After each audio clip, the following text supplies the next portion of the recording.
All right. Hey guys, Ridgeway here. This is going to be your walkthrough for our lesson here on the colonization of Africa, which kind of unfortunately gave away the answer here for what this cartoon is showing. Indeed, if you went ahead and already filled this out on Pear Deck, that's totally fine. But indeed, this is showing different European powers here as they are carving up the cake that is Africa, so to speak. We can tell that the person here, in particular, is German because they're wearing the Iron Cross, and then they have the large, handlebar mustache, right? But what we're going to be trying to accomplish in this lesson is really looking at how, like, the causes and effects are playing out as Europeans are scrambling for Africa. But in tandem, then we're also going to look at how different examples of particular African countries are going to respond to colonization and kind of look at their journey through that experience, as well as kind of, for most of them, kind of get through a period of what gets closer to something like independence.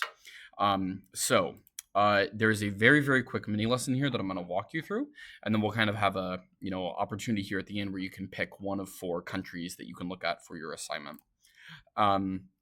So some of the really big questions that we're dealing with here is like looking at really a total manifestation of European greed, and looking at dealing with really, really tough questions like the effects of that greed. Is it good? Does simply the fact that European powers have this right or have this might to be able to do colonization, does that make it right? Lots of really, really tricky things here to think about. Big picture, let's talk, kind of how, this experience of colonization in Africa is really going to elevate to a new level. And really what is going to be the moment that happens is the Berlin Conference of 1884. Okay. And really it is like what this picture up here depicts, where you have a group of European powers, nearly all major ones are there, including, there's other representative guests, even like the United States is invited to kind of be present there. Not a single African country is present at the Berlin Conference. And really what they do at this Berlin Conference is, even though before this some Europeans had begun colonizing parts of Africa, they really are sitting here and are carving up in very, very precise lines to divide up the continent.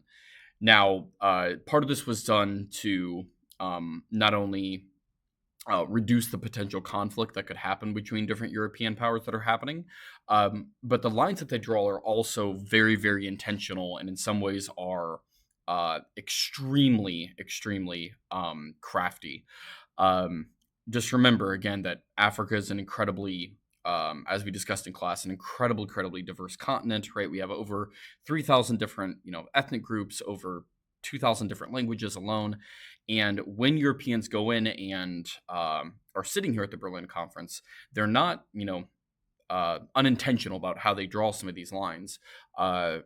Some of them are very, very purposeful. And the reason for a lot of these lines, in a lot of cases, is that they are trying to combine or divide certain ethnic groups in order to make it easier to manage those particular peoples, or to cause them to fight with one another rather than to focus on a common, colonizer or oppressor. For example, like the Somali ethnic group gets split up between 5 different countries, and as you'll soon see here with the Belgians, they will just invent whole new ethnic groups like the Hutus and Tutsis in Rwanda, and will try to, bring those two into greater conflict with each other. So a lot of this is just incredibly, incredibly devious. In terms of broad picture, though, like causes and motivations, there's a few different key things that would kind of point for you to remember. One is that we cannot separate the moment of colonization out of the context of the Industrial Revolution, right? European powers, quote unquote, need these resources, and we could do an entire laundry list of these: gold, copper, salt. The list will go quite lengthy. Eventually, things like like diamonds in Southern Africa become quite popular. Other things like that.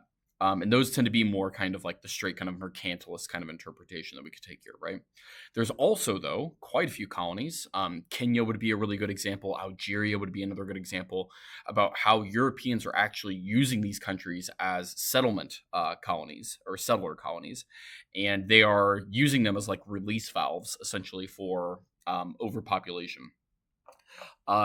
There's also, though, some efforts in colonization that really per se aren't about the countries themselves, about more about what those countries allow other European powers to do. So like a really good example of that is like Egypt, where Britain is insistent upon taking control of that country simply because the fact that access to the Suez Canal gives them much quicker access to India, right, which they've already had as their crown jewel in their empire. Um, there is also a notion here, and we'll talk about this definitely as we get closer to World War One, that different European powers are also see this as like kind of like a moment for dominance and competition with one another, and kind of this global struggle to see who can come out on top as a major world power. However, there's also, I can't forget the cultural thing too, right? We discussed in a previous class about the idea of the white man's burden, and there are many, many Europeans who feel this is a moment to spread everything from Christianity to different cultural practices. The the line the line of thinking here goes very, very deep and very, very widespread. The effects of European colonization, you could take an entire course on here at UND, and I do encourage you to. Europeans are incredibly intentional about uh, manipulating the scene on the ground to make themselves more powerful at the cost of keeping Africans weak. Obviously, Rwanda is a really, really classic example we can point to there. But the French will do this in Algeria. The British will do it in Kenya. They're just incredibly effective at trying to keep Africans divided against each other rather than to focus on Europeans. The end result, though, it's like we're going to see just generations and decades of violence, civil war, genocide, which we could talk about lots of examples of that. But also, the inability for decades on for Africa to have less access to things like healthcare that other European powers will have. The effects are so widespread that it again deserves way more time here than we have. So how you're going to end the class is actually looking at one of these particular examples of European colonization and how Africans respond. Now, in order to get credit, in order to receive this, you have to go on to slide number 10, and you're going to pick one of these 4 examples. So we have the French in Algeria, we have the British in Ghana, we have King Leopold of Belgium here in the Congo, and then we have the British in Kenya. So you pick one of those 4, you complete the entire pair deck that goes with one of those, and then that gets you credit for the assignment. So good luck on it, and can't wait to see what you explore. Please be aware that one thing I do want you to do with this, and I think I put a note here, is that please bring notes to teach somebody else in the class about what you learned about your particular colonization experience. So until then, I'll see you later.